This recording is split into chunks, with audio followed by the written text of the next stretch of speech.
I just want to take you back to London in the 1980s, and some of you might recall that was when they had the troubles with the IRA, and there were a number of bombings, and it was quite a violent period.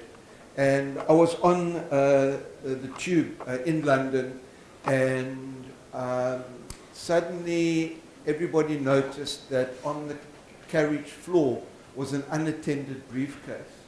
And everybody's eyes just widened. But there was this young man in the carriage who took a look at the case, and he went up to it, and he gingerly picked it up. And at the next station when the train stopped, much to the relief of everyone in the carriage, he got off with the briefcase. And I found out who that young man was, and I'm going to share that with you later this morning. This is an image from the Great Depression, and that started in October 1929 when the stock market crashed, and it sent Wall Street into a panic, and millions of investors were ruined. And it was the greatest economic downturn in industrialized history, and it lasted for about 10 years. So that was 1930. So I've taken you from the 1980s to the 1930s, and now we're going to go forward 100 years, and I'm going to take you to 2030. And we'll probably have flying cars by then. I think we've got them already. But what the World Health Organization tells us is that the greatest healthcare burden by 2030 is not going to be diabetes, is not going to be cardiovascular disease, is not going to be cancer, is not going to be HIV. The greatest healthcare burden in 2030 is going to be depression and anxiety. Okay? And the projected cost in 2030 to the economy will be $6 trillion. Getting closer to home, South Africa, the London School of Economics did a study in 2016, and they found that the cost of depression and anxiety to South Africa's economy was 230, not million, 230 billion rand, and that was 5% of GDP. So it has an immense impact on our economy and on business. But I've got some good news for you. This is the last talk, so I don't know why they got the guy to talk about depression right at the end. But anyway, I have to now guarantee you that when you see the smiling face again later in my presentation near the end, you will feel significantly better. So by the time you see this guy again, you will feel better, and that I can assure you. And I'll tell you why. And some more good news is that there was a study done that encompassed 36 countries and was published in the Lancet Psychiatry. And they found that scaling up for depression, so for every $1 that was invested in scaling up, in other words, for treating depression, you got a return of $4 in better health and ability to work. So that's a 400% return. Now in business, that would get my interest. I don't know where you can get 400% return. Maybe start a pyramid scheme, or go to the docks here at night and apply one of the oldest trades. You maybe get 400% return. But it's really important for business to start investing in something. This tsunami is headed our way, and if we don't start accepting it, it's going to cause us a lot of grief.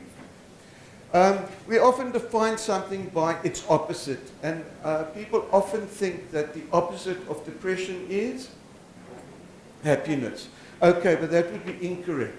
The opposite of depression is not happiness. The opposite of depression is vitality, and that is the ability to embrace the ups and downs of life and to feel that there is some meaning in your life going forward. Okay? And I think the classic error, if you just want to remember one thing, the classic error people make is that if they also, you know, I won't get into the clinical aspects of depression, But if you're feeling cuck and you haven't got a temperature, you're probably depressed.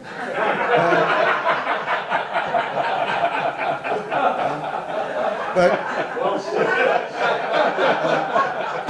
what the mistake people make is when they're depressed, they do things that will make them happy, as opposed to doing things that will make them well. There's a distinct difference. I'm not particularly happy getting up at 5 o'clock to go to gym, but it's the thing that's going to make me well.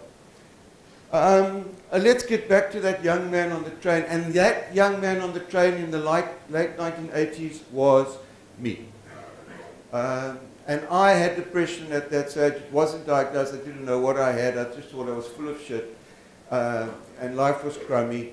And I felt there was so little meaning in my life that I could pick up what we thought was a bomb. It wasn't a bomb. It was some guy who was probably depressed and left his briefcase on the train. That I would endanger my own life and in a situation like that. But what has happened since then? Well, in business, I just want to know what's happened in the last 5 years. Well, about 4 years ago, I was given an organization that was 200 years old and had been making a loss for 10 years and had been through 7 CEOs in 5 years, and none of them had been able to make a turnaround. I'm really glad to say that I, with a great team of people, have turned the organization around and have made a net surplus every year since. So I want to share with you, well, here's this guy who's got depression, and how did he manage to pull that off? Okay, well, the acronym is MEETS, and the M stands for medication. Now, I know that's very controversial. Some people feel that psychotropics is a real no-no. Some people feel that their life wouldn't be worth living if they didn't take medication. And I'm not going to debate the pros and cons of medicine. But if you think that you can take a tablet and your problems are going to go away, you are vastly mistaken. I don't think medication has an important role to play. I personally must thank the makers of Wellbutrin, fluoxetine, and a few others that I think the side effect is memory loss.